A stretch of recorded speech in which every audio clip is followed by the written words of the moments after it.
Halo Abang dan None, pecinta hobi memancing. Ini Larissa di Oceanografi bersama All About Fishing Tropic Channel. Di sini kita akan mengetahui tentang biota ikan yang sering dipancing oleh angler, baik di laut ataupun di darat. Jadi siapkan cemilan dan minuman sambil kita menonton. Yuk, let's go!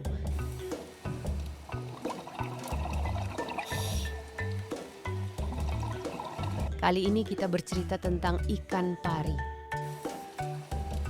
Memancing ikan pari bisa menjadi pengalaman yang unik, tetapi juga memerlukan pendekatan yang berbeda dibandingkan memancing ikan lain. Ada beberapa hal penting yang perlu Anda ketahui sebelum mencoba memancing ikan pari, terutama karena beberapa spesies dilindungi atau memiliki sengatan yang berbahaya. Ikan pari adalah makhluk laut yang sangat menarik dan termasuk dalam kelompok ikan bertulang rawan yang disebut batoid, yang juga mencakup hiu, ikan skate, dan ikan pari listrik. Mereka dikenal dengan tubuhnya yang pipih dan ekornya yang khas, seringkali memiliki duri. Regulasi dan konservasi, perlindungan spesies.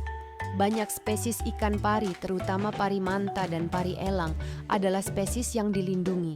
Memancing, menangkap, atau bahkan sekadar menyentuh mereka bisa melanggar hukum di banyak wilayah, termasuk di Indonesia. Selalu periksa regulasi setempat sebelum memancing.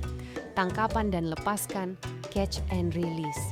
Jika Anda memutuskan untuk menargetkan spesies ikan pari yang tidak dilindungi, praktik tangkap dan lepaskan sangat dianjurkan.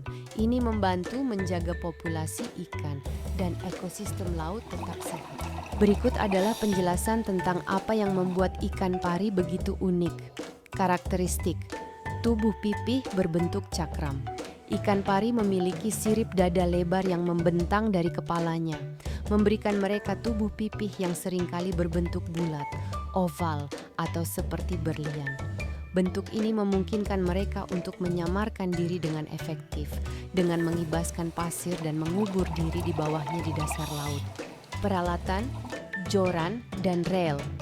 Kuat, ikan pari, terutama yang berukuran besar, memiliki kekuatan tarikan yang luar biasa. Anda memerlukan joran dan reel yang sangat kuat, heavy duty, dengan kapasitas senar yang besar. Senar kuat, gunakan senar monofilamen atau braided yang tebal dengan kekuatan tarikan tinggi. Mata kail besar dan kuat, pilih mata kail yang tajam, besar, dan terbuat dari bahan yang kokoh. Umpan, ikan pari adalah karnivora. Umpan yang efektif biasanya adalah potongan ikan seperti sarden, makarel, atau cumi-cumi yang berdarah dan berbau menyengat. Perlengkapan keselamatan sangat penting untuk membawa tang atau penjepit untuk melepaskan mata kail dan sarung tangan tebal. Jangan pernah mencoba memegang langsung ekor ikan pari karena sengatannya sangat berbahaya. Kerangka tulang rawan. Seperti hiu, ikan pari memiliki kerangka yang terbuat dari tulang rawan, bukan tulang. Mulut dan insang di bawah, mata di atas. Mulut dan celah insang mereka terletak di bagian ventral, bawah, sedangkan matanya berada di bagian dorsal, atas. Susunan ini memungkinkan mereka untuk bersembunyi dan menyergap mangsa dari bawah. Spirakel, di belakang mata mereka ada lubang kecil yang disebut spirakel. Ini sangat penting untuk pernapasan, terutama saat ikan pari terkubur di pasir, karena memungkinkan mereka menghirup air tanpa menggunakan mulut. Lokasi dan teknik habitat. Ikan pari sering ditemukan di dasar perairan yang berpasir atau berlumpur, di sekitar terumbu karang yang dangkal, atau di muara sungai. Mereka suka mencari makan di area tersebut. Teknik dasaran. Memancing ikan pari biasanya menggunakan teknik dasaran, bottom fishing, di mana umpan diletakkan di dasar laut. Anda bisa menggunakan pemberat untuk menjaga umpan tetap di posisi. Kesabaran. Ikan pari bisa memerlukan waktu lama untuk menarik umpan. Kesabaran adalah kunci. Rahang dan gigi. Mulut mereka berisi gigi-gigi kecil dan tumpul, Seringkali tersusun dalam lempengan penghancur, cocok untuk makanannya. Menariknya, beberapa ikan pari jantan dapat menunjukkan perubahan musiman dalam bentuk gigi, menjadi lebih runsing selama musim kawin untuk mengamankan diri pada pasangannya. Habitat ikan pari umum ditemukan di perairan laut tropis dan subtropis di seluruh dunia.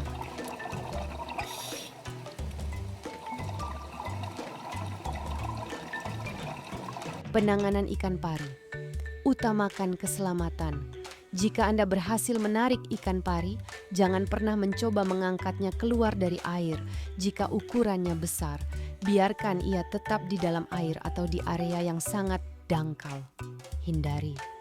Sengatan ikan pari terletak di bagian pangkal ekornya dan bisa sangat menyakitkan, bahkan beracun bagi beberapa spesies. Jauhkan diri dari ekornya. Melepaskan kail. Gunakan penjepit atau tang panjang untuk melepaskan mata kail dengan hati-hati. Jika mata kail tertelan dalam, lebih baik potong saja senarnya sedekat mungkin dengan mulut ikan daripada melukai ikan lebih parah. Lepaskan dengan cepat. Setelah kail dilepaskan, dorong ikan pari kembali ke air dengan lembut dan biarkan ia berenang pergi. Sebagian besar spesies bersifat demersal, artinya mereka hidup di atau dekat dasar kolom air. Seringkali mengubur diri di substrat berpasir atau berlumpur di daerah dangkal, dekat terumbu karang atau di muara. Beberapa spesies, seperti ikan pari laut dalam, menghuni laut dalam. Pengecualian penting adalah ikan pari sungai yang terbatas pada lingkungan air tawar di beberapa bagian Amerika Selatan. Ikan pari pelagis unik karena mereka menghuni perairan laut lepas, bukan dasar laut. Diet ikan pari adalah karnivora. Makanan utama mereka terdiri dari moluska, seperti kerang, tiram, dan siput, krustasea, seperti udang dan kepiting, dan terkadang ikan kecil. Mereka menggunakan rahang yang kuat untuk menghancurkan cangkang mangsanya. Saat berburu, mereka sering mengubur diri di pasir, hanya menyisakan mata dan ekor yang terlihat, menunggu mangsa yang tidak curiga berenang lewat. Mereka menggunakan indera penciuman dan elektroreseptor untuk mendeteksi mangsanya. Reproduksi ikan pari bersifat vivipar, artinya mereka melahirkan anak hidup. Lebih khusus lagi, mereka adalah vivipar aplasenta atau ovovivipar. Ini berarti embrio berkembang di dalam rahim induk, awalnya diberi nutrisi oleh kantung kuning telur. Setelah kuning telur habis, induk memberikan nutrisi tambahan melalui susu rahim, histotrof. Jantan biasanya merayu betina dengan menggigit cakram dadanya. Reproduksi melibatkan pembuahan internal dengan jantan menggunakan sirip panggul yang dimodifikasi, claspers, untuk menyalurkan sperma. Penting, selalu utamakan keselamatan diri dan keberlanjutan lingkungan. Jika Anda tidak yakin tentang regulasi atau cara penanganan ikan pari, sebaiknya nikmati keindahan mereka di habitat aslinya tanpa memancing.